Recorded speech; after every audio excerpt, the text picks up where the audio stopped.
Great, thanks.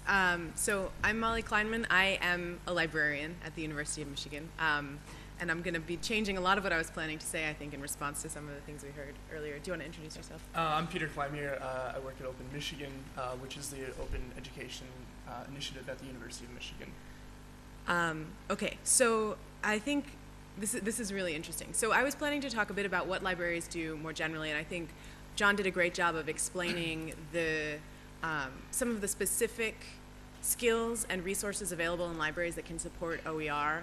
I'm going to take a slightly larger step back and talk about the mission of academic libraries. And this is certainly the mission at the University of Michigan, but I believe that this is also the mission of all academic libraries. These are things that all university libraries do in some form or another. And you'll see as I work my way through all of the connections between the library and the possibility for distributing OER. And I'm talking here again about OER and not open education. Also, we're talking not just about the collecting of these resources, but the whole process, the raising awareness, the education, the training, the publishing, the promoting, the teaching about finding. It's the whole thing. It's not just one piece. All right, so the first thing that all libraries do is they collect materials. It used to be that these collections were primarily physical and we could put them on shelves and keep an eye on them really easily. As resources have moved online, our collections have become increasingly digital, but we still call them collections. The reason that we collect is in order to provide access to materials. This is how we support our mission. The mission of all university libraries is to support scholarship and learning, always. And the primary way that we support scholarship and learning is by collecting scholarly resources, popular resources, every kind of resource you can imagine, and making them available to the students, the faculty, and the staff on our campuses, and often more broadly if we can. So access is really, really central to the role of libraries. We also record provenance, and I'm going to argue that author and title and date are actually quite useful in a number of different settings, but it's more than just author and title and date. We catalog things, we apply metadata, we use controlled vocabulary. These are the kinds of things that do improve search and findability. We actually got rid of our card catalog earlier last year. This picture is from the 70s, but it's such a visceral response. When you think of a library applying metadata to something, you think card catalog. But for us now, it's all digital. Libraries do preservation, and it used to be, when things were mostly physical, pretty easy to preserve books and make sure that they would continue to be useful. Again, as things have moved online, we have shifted our preservation focus to deal with the bits. We want to make sure that the resources available to our students and faculty today are exactly the same and available a year from now and 50 years from now. We're thinking pyramid-style preservation, and we are using DSpace, although I have to say you can put whatever you want into the Michigan DSpace installation, including equations. We talk about the director's cut of a scholarly paper, so someone can deposit the final peer-reviewed article and then also all of the supporting data, the images that didn't get included in the publication. So it is possible to do that in DSpace, and I know that at least some libraries are making that possible. And then the last thing that all libraries do is teach, and John, I think, spoke very well about the digital literacy and the information literacy work that libraries do. We teach people how to find resources, we teach people how to use resources, we teach people how to evaluate resources. Is this reliable? Is this peer-reviewed? Is this coming from a university I've actually heard of, or is it coming from some random guy in his basement? Although, as we know, there's some random guy in his closet, I think, who's producing really excellent OER, and I can't now remember his name, but he was in the New York Times just a few weeks ago. Khan, yes, Khan Academy. So these are things that all libraries do, and they're all in support of the mission to support academic, the production of knowledge, teaching, and learning. And as you know, obviously these are all really relevant to the production of OER. We're talking about moving an existing OER operation into an existing library, and there are a handful of things that make the University of Michigan Library unusual and particularly well suited to supporting OER and housing an OER operation. I'm just going to focus on a couple of them from this list. The first is a really robust publishing operation. Many libraries have IRs now, but the University of Michigan library has a unit that's been publishing open access journals and monographs for over 10 years. a couple of years ago, we took over the University of Michigan Press. So now we have a whole university press that's living in the library. The result of this long-standing publishing operation is that we have a lot of infrastructure and expertise to support publishing, distribution, metadata, XML production, all of these things that make things usable and findable and interoperable. We've been doing it in the library for a long time. And then the other piece is there's been an official embrace of open licensing and sharing in the library. For the last several years, all resources produced by the University Library have been made available online under Creative Commons licenses. We actually just switched to a more liberal license a couple of months ago. We went from the Creative Commons attribution non-commercial license to just attribution. There's this real determination to make things as widely reusable as possible for as many people as possible. In addition, the dean has been really interested in finding ways to promote the use of open educational resources. This is actually a project that is in the proposal stages right now to promote the finding and use of OER by faculty and by students to raise awareness of those things. So we've got this philosophical embrace of sharing, and we have this existing mission to promote scholarship, and this is a library that was primed to move into the OER space.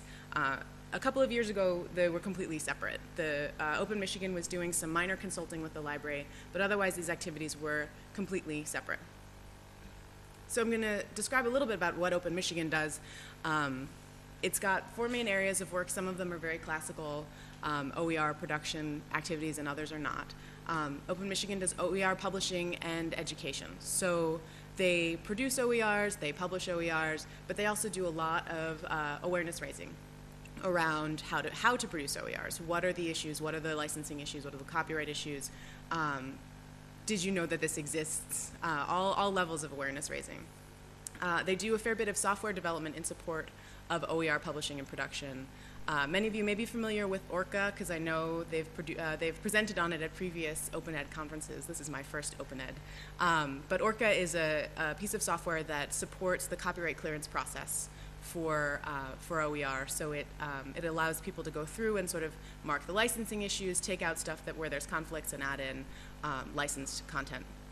And they've also just released a content management system based on Drupal. So all of the searching and finding and accessing of Michigan's OER is now happening in this Drupal platform. Open Michigan also has a catalog and clearinghouse for all the open stuff happening on campus. So not just OERs, but open access, open source software. The goal is that if anyone on campus has an interest in any one of these open activities, they should be able to come to the Open Michigan website and find out how to get more involved. So they point to a lot of stuff that is not actually housed in their unit. And then the last piece is the African Health OER Network, which is a Hewlett-funded project among several medical schools in the United States, South Africa, and Ghana that's dedicated to collaboratively producing OER that will be useful in all of those places. So there's a big international component to what Open Michigan is doing as well. There are a couple of things that make Open Michigan unusual, much like the University Library. There's a big emphasis on student engagement. So rather than hiring outside people to do the copyright clearance process for post-producing OER from existing course materials, it's all done by students. It's something called the Describe process, and it's a way to sort of distribute the production of OER and the awareness raising of OER. So we're teaching students about it, students can teach their faculty, and it allows anyone to come in and join the process. We don't have to have employees being paid to do all of this clearing. It's all engaging the students. And so there is this focus on outreach rather than production. Open Michigan does do production, but just as important is the outreach activity. So you can see we have sort of, on the one hand, this library that works a lot with students, does a lot of outreach, very dedicated to open sharing, and we have this OER shop, which works a lot with students, is very dedicated to sharing, and it started to seem very obvious. This is peanut butter and jelly. I know many of you are not Americans and therefore maybe do not appreciate the joys of the peanut butter and jelly sandwich. I thought maybe for Barcelona I should find like jamon y queso, something, you know, a little bit more culturally appropriate, but none of the pictures were as delectable, at least to me, as this one. So Open Michigan and the library, it became clear that these things should be together and that perhaps Open Michigan should move into the library. The library is this great big thing with a big budget. We're centrally located. We're at the heart of the university. We are in a position to serve everyone on campus. Open Michigan is based in the medical school. Right now, the vast majority of their content is medical content. But there's a lot of interest on campus to produce OER, to expand into other areas. And the best way to do this, I think, is in the library. So we focused on two main ways to sort of get this process going, and we're in the middle of it right now. So I don't have anything to report to you about how it's gone, but we're getting there. So the first thing that we did was we started establishing collaborations at a very low level. This was not a top-down decision. This came from people in the library talking to people at Open Michigan and saying, gee, these seems like ways that we can work together. So we started out actually with preservation and archiving, because that seemed like an easy step. Open Michigan had a great access system, but they didn't have any plans for long-term preservation. In the library, we've got Deep Blue, which is our DSpace instance, and it just seemed pretty straightforward. We can take all of the Open Michigan content, it can live in its existing access system, and we can have duplicate copies in Deep Blue, which will be preserved for the long term. So that's something we've been doing for about a year. Another piece is outreach. So the library reaches a lot of students. Our library buildings are full of students 24 hours a day. We've got this captive audience. So we started looking at ways we could have events promoting OERs and the production of OERs in the library, and promote them through library channels to all of the university departments as a way to start building awareness and building a critical mass among the students so that they would begin demanding this from their faculty.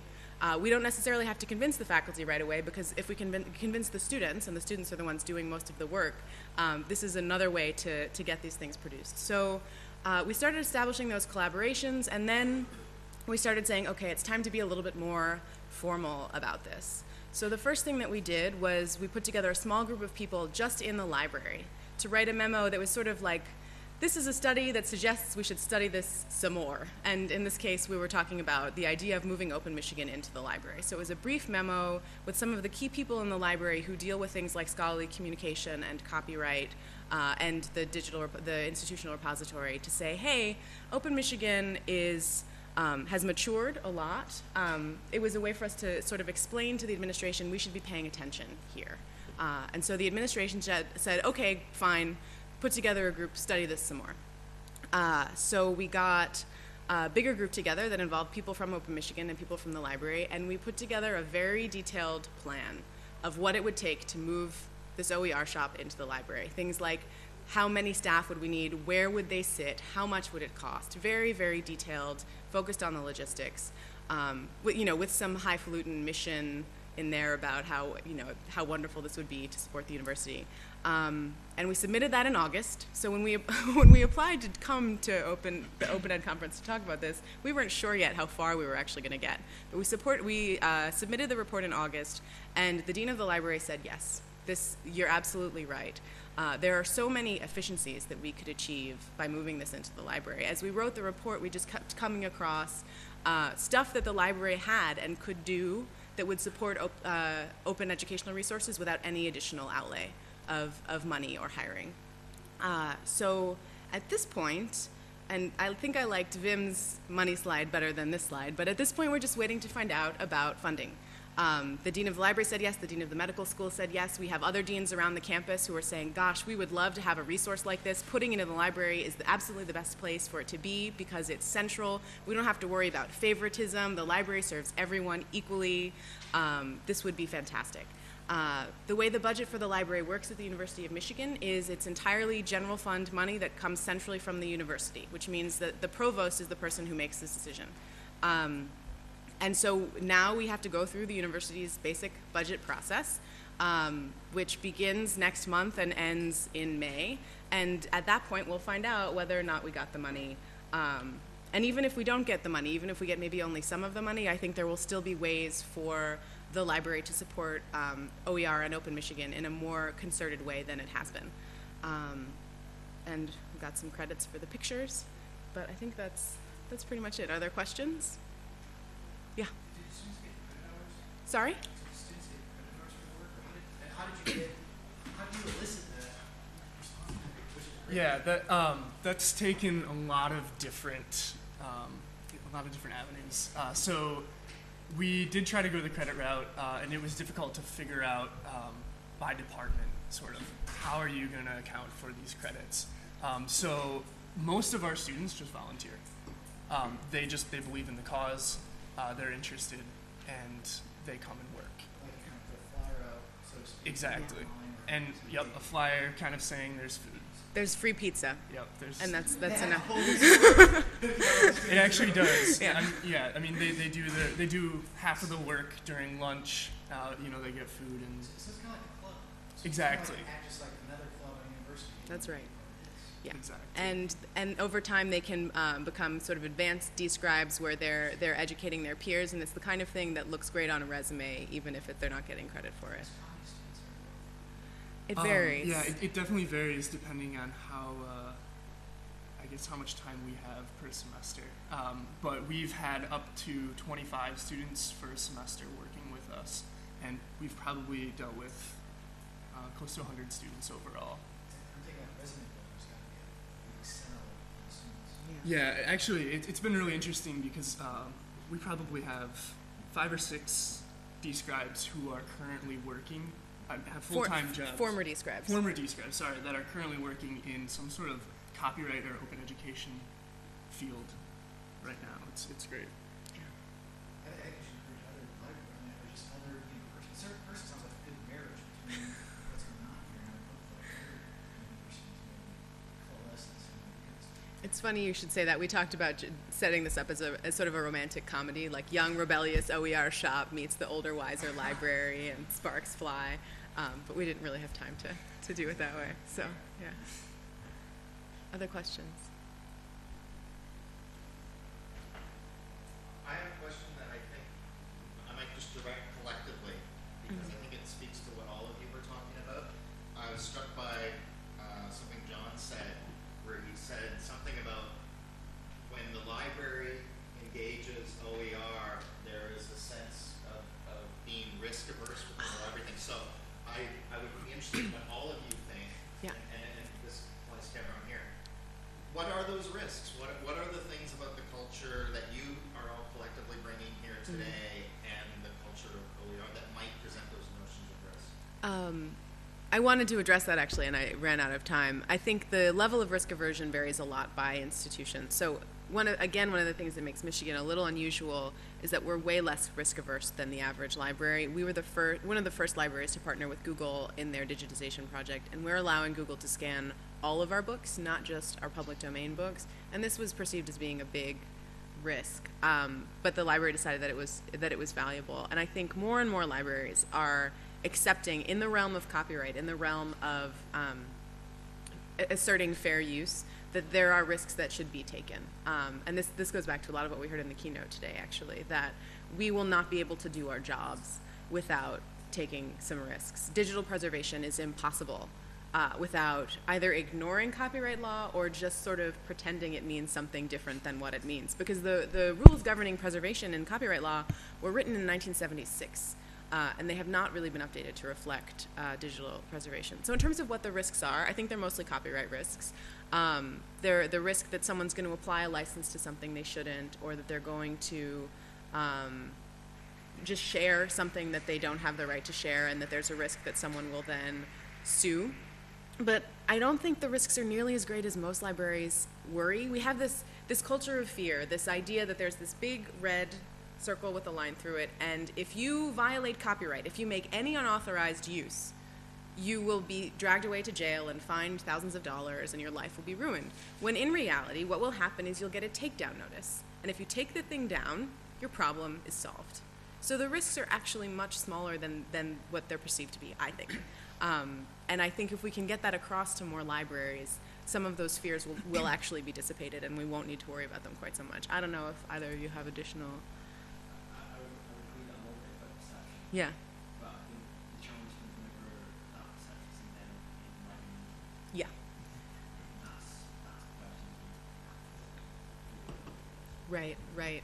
I just was visiting the University of Kansas a couple of weeks ago, and the library leadership was very afraid of doing digital streaming for classroom use.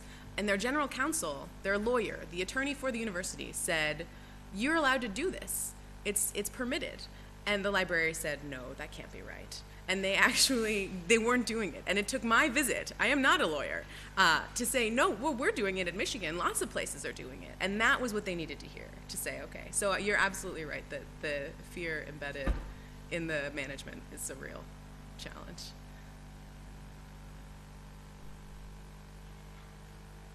Okay. Well, since nobody else is saying anything, I'm going to ask the question I posed earlier, and again, this is collectively. For example, I consider myself an educator.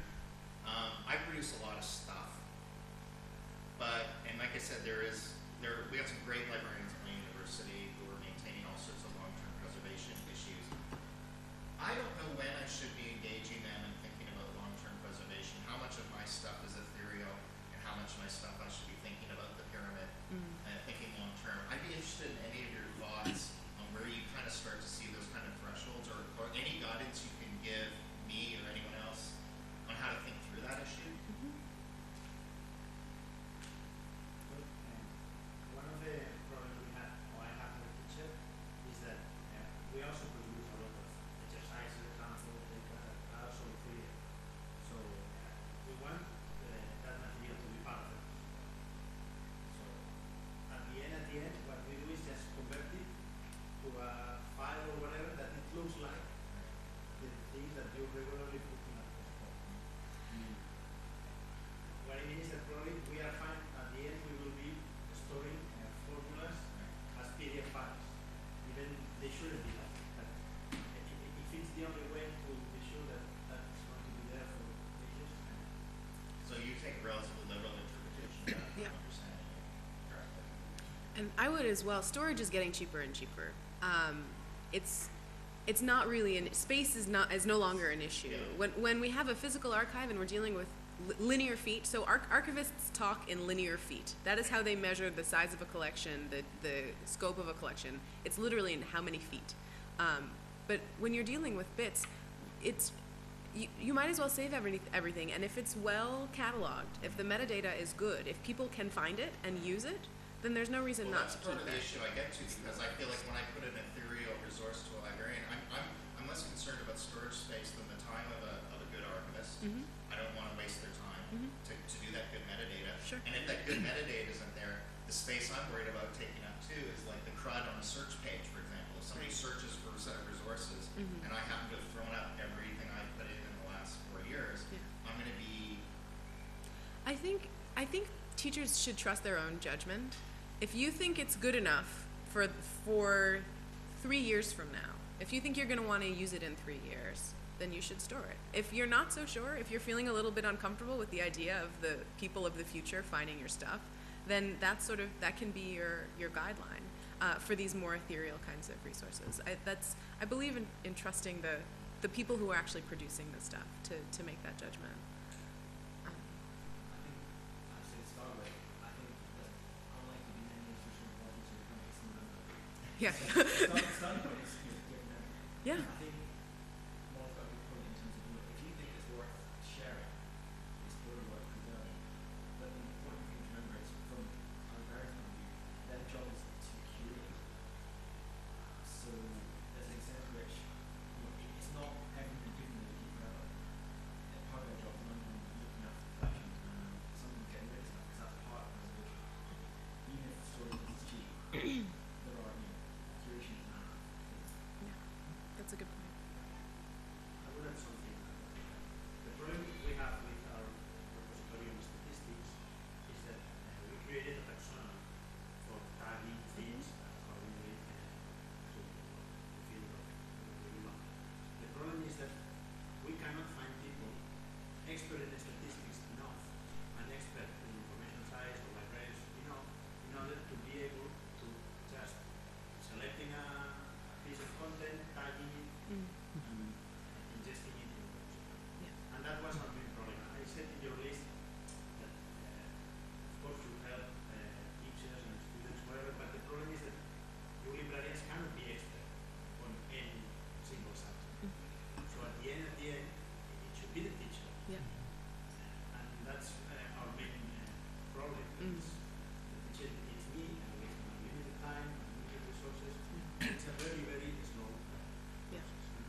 And it's ideally we could begin to automate at least some of that tagging activity. So if you post a link in Delicious, it will often recommend tags for you based on some analysis of the page that you're looking at. And I can imagine a future where we can automate at least some of that activity.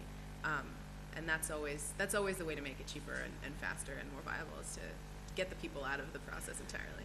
So. I really like that because we already tried it. Oh, really? It didn't work? Yeah, well, it works sometimes, but Okay. the thing is that you go to Delicious and you ask, for example, a students test, expecting to see what's going on. A students test, because of the meaning of a student and test, the word, you can find driving licenses, English tests, that has nothing to do with statistics. So it's like, of course we try to. Yeah. We try even exactly the same. Yeah. And if you try something even more specific, like the Pomodoro prescription test, you only find a few hundred resources in Delicious. But maybe it's a lot of them. Yeah. It's not enough to extract Yeah. knowledge. So Yeah. sometimes statistics is too general, but the detail is too specific, so it's not that easy. Yeah. Peter, you're starting to say something? I was just going to tack on. I think that in our OER production process, metadata attachment is the most costly thing. Plain and simple. That's the one you can't even persuade a student with food to add decent metadata. Have you tried here? Technically, no. But we are also looking into ways to automate that, to give them better ideas, just to click words that might be relevant. Yeah. I think it will age the system way. Manual tagging will have its limits. We need engineers to try to make algorithms to capture this type of results, Yeah. which you have to capture on statistical Bayesian basis. Mm-hmm. And I think we fail to have at the moment the skilled people to do it. Yeah. Really included inside the library. Yeah. Yeah. Hopefully, we're going to be working on that shortly. I hate to be an authoritarian jerk, but I think we're nearing the end of our time. Hopefully this discussion will swell it into